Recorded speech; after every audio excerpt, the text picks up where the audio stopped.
আমরা সাধারণত গাজরের হালুয়া তৈরি করি এক একজন এক একভাবে করি। আমি ন্যাচারালটাই সব সময় পছন্দ করি।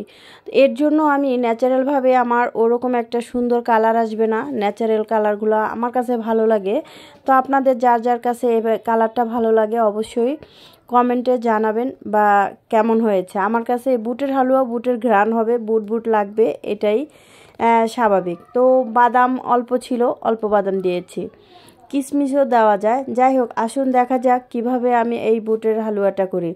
তো প্রথমত আমি বুটগুলোকে সেদ্ধ করে নিয়েছি। সেদ্ধ করা বুটগুলোকে আমি একপাশে রেখে দিয়েছি বাটার জন্য। আর নিয়েছি কিছু গরম মশলা, দারচিনি আর এলাচ। এই দারচিনি এলাচগুলোকে সুন্দর করে ভেজে নেব।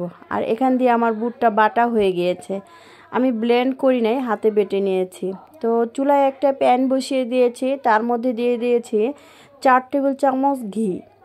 এই ঘিটা দিলে হয় কি, মানে অনেক আমার কাছে ভালো লাগে। আপনি চাইলে সয়াবিন তেল দিয়েও করতে পারবেন।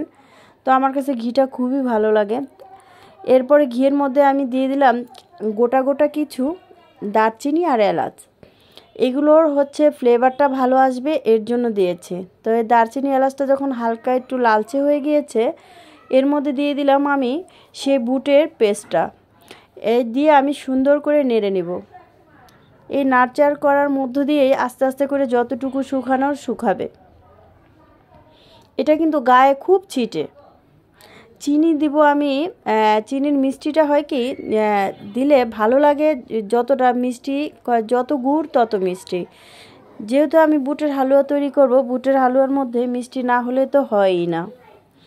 এর জন্য আমি আধা কেজি বুট নিয়েছি, তার মধ্যে 3 পা পরিমাণ, 1 কেজি না, 1 কেজি থেকে হাফ মানে 250 গ্রাম কম নিয়েছি চিনি। তো দিয়ে দিলাম 700 গ্রাম চিনি দিয়েছি। সুন্দর করে নাড়চাড় করে নিচ্ছি। এখন তো আমার বুটটা একবারেই পাতলা পাতলা হয়ে গিয়েছে, একটু ঝোল ঝোল। এটা নাড়াচাড়ার মধ্য দিয়েই শুকাবে। অনেকে বুটের হালুয়ার মধ্যে অনেক পরিমাণে লবণ দিয়ে দেয়, তাতে হয় কি এর স্বাদটা ভালো লাগে না। তো যাই হোক, আমি এটা শুকানোর অপেক্ষা করছি। আমি কিন্তু গুঁড়া দুধ দেব। লিকুইড দুধটাও আপনারা চাইলে ঘন করে দিতে পারেন। বুটের হালুয়ার মূলত হচ্ছে যে দুধ আর ঘি, এই দুইটা জিনিস, আর চিনিটা সুন্দর মতো হলে খেতে অনেক টেস্টি এবং মজা। আমি এভাবে একবারে দিয়ে দিয়েছি গুঁড়াটাই, আপনারা চাইলে একটু গুলিয়েও নিতে পারেন, যাতে দানা বেঁধে না যায়। গুঁড়া দুধগুলো দিয়ে এটাকে আমি সুন্দর করে নাড়ার উপরেই রাখবো। নাড়াটা কমিয়ে দিলেই কিন্তু এটা দলা দলা হয়ে যাবে। আমি যেভাবে নাড়লাম ঠিক এভাবে করেই নাড়বেন। তো দেখেন, নাড়তে নাড়তে ঘনত্বটা এই যে এইরকম হবে। আর একটু সময় অপেক্ষা করব।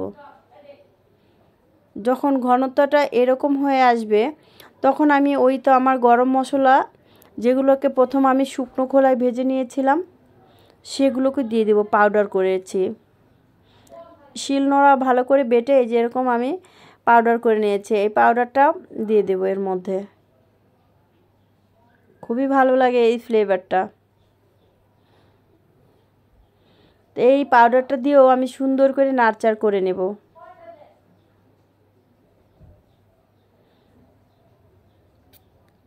যাতে কোথাও দলা বেঁধে না যায়, একবারে মানে ফ্রেশভাবে সুন্দর করে নাড়চাড়টা করে নিতে হবে।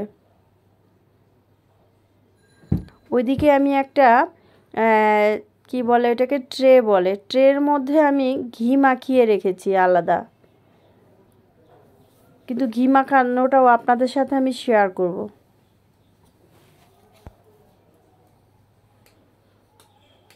দেখুন কত সুন্দর একটা ঘনত্ব চলে আসছে। এই যে প্লেটের মধ্যে আমি ঘিটা মাখিয়ে নিলাম, সেনিটার মধ্যে হাত দিয়ে মাখিয়ে নিলাম।